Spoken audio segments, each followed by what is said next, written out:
Sir आज आप यहाँ पे पट्टन में आए तो बड़े अरसे के बाद आए, तो इसके पीछे क्या मुद्दा और मकसद है, और खासकर यहाँ पे सीएससी पट्टन में आ जाए तो लोगों का यहाँ की पहली बार आज लोगों को ये महसूस हो रहा है कि बारामूला का एमपी भी हुआ करता है, क्योंकि पहली बार इस हिस्ट्री में पट्टन हो, बारामूला हो, कुपवारा हो, बांडीपुरा हो, गुरेज हो, मस्सिल हो, केरन हो, करना हो, या फिर बडगाम के दो कॉन्स्टिट्यूंसीज बीरवा और बडगाम हो, आज पार्लियामेंट में पहली बार डिस्कशन हो रहा है।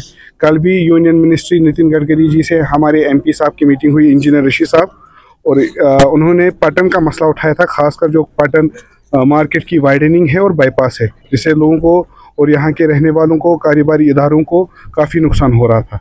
तो मिनिस्टर साहब ने एश्योर किया है, वो आपने कल न्यूज़ में भी देखा, आप लोगों ने ही उसको चलाया, कि ऑनरेबल मिनिस्टर नितिन गडकरी जी ने इंजीनियर ऋषि साहब को एश्योर किया है कि जल्द अज जल्द ये दोनों चीज़ें मुकम्मल होगी। साथ में इंजीनियर साहब की हिदायत पर आज हम यहाँ पर आए थे। इंजीनियर साहब ने हिदायत दी थी कि आप पट्टन हॉस्पिटल, जो ट्रॉमा हॉस्पिटल है, उसका स्टेटस चेक करें और उसमें अगर कोई रिक्वायरमेंट है वो उन तक पहुँचाने के लिए।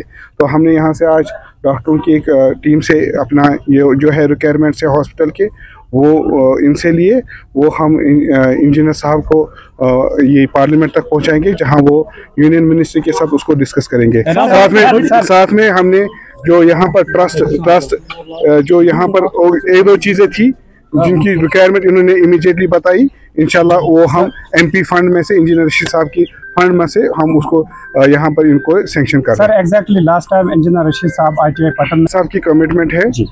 मैंने इसीलिए आपको कहा कि पहली बार है कि पट्टन डिस्कस हुआ है पार्लियामेंट में। इससे पहले भी काफ़ी टाइम यहाँ पर एमपीज रहे, पट्टन का नामो निशान कहीं नहीं था, बारामूला का नामो निशान नहीं था।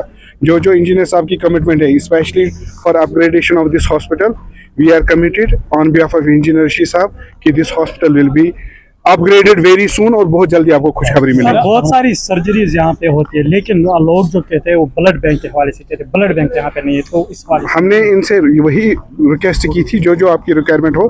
मैंने इसलिए आपको कहा बहुत जल्दी आपको खुशखबरी मिलेगी। इंजीनियर ऋषि साहब ने हमें यहाँ भेजा यही देखने के लिए कि हमें यहाँ की रिक्वायरमेंट क्या है, जो रिक्वायरमेंट होगी वो हमारे आप पे क्या उन्होंने वोट ले फिर उसके बाद दिखाई नहीं दी। नहीं, आप मेरे ख्याल से अब आप गलत बोल रहे हैं। आप कुछ दिनों से देखिए, हम तो कोशिश कर रहे हैं, एक पब्लिक रीच आउट प्रोग्राम हम कर रहे हैं और हर जगह जा रहे हैं। हम पहले कुछ टाइम पहले सोपोर गए थे, वागोरा करीरे गए, हाईगाम साइड से गए, आज पटन आए हैं, और इंशाल्लाह आगे जो आने वाली कॉन्फ्रेंस है इंशाल्लाह हम उनमें भी जाएंगे और लोगों के मसले मसाइल सुनेंगे और इंशाल्लाह वो हल करने की कोशिश करेंगे। और यही लोग कहते हैं कि मैं क्यों निकलता हूँ, कुछ लोग कहते हैं ये क्यों नहीं निकल रहा है, कुछ लोग कहते हैं ये क्यों निकल रहा है। तो मेरे ख्याल से हम सब बातों पे ज़्यादा ध्यान नहीं देना चाहिए। मेरा यही मकसद है, हमारी पार्टी का यही मकसद है कि हम अभी जाए और लोगों के काम करें।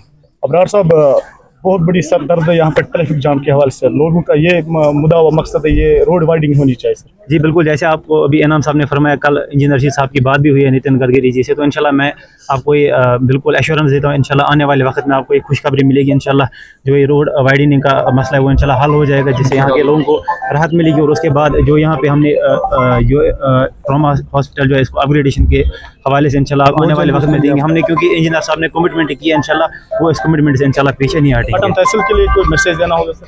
ये मैसेज पट्टन तहसील के लिए नहीं, बल्कि पूरे जम्मू कश्मीर के लोगों के लिए कि हम, और ख़ास तौर पर नॉर्थ कश्मीर के लोगों के लिए कि हम इंशाल्लाह हमेशा आपके लिए अवेलेबल है। 24 घंटे आप हम तक आइए, इंशाल्लाह हम भी कोशिश करेंगे हम आप तक पहुँचे और आपके जो मसले मसाइल है वो हल करने की कोशिश करेंगे। और लेकिन साथ में मैं लोगों से भी अपील करता हूँ कि हमारे पास फंड्स बहुत लिमिटेड है, क्योंकि हमने पहले ये वाज़ह कर दिया है कि हमारे पास सिर्फ 5 करोड़ जो है एक साल का फंड आता है, और उसमें से हर किसी कॉन्स्टिट्यूंसी को लगभग 27-28 लाख हिस्सा आता है। लेकिन मैं वादा करता हूँ इंशाल्लाह जो भी उसमें अपना हक उनको एक कॉन्स्टिट्यूंसी को मिलना चाहिए, इंशाल्लाह वो उनको मिलेगा, उस अमानत में इंशाल्लाह कोई खयानत नहीं होगी।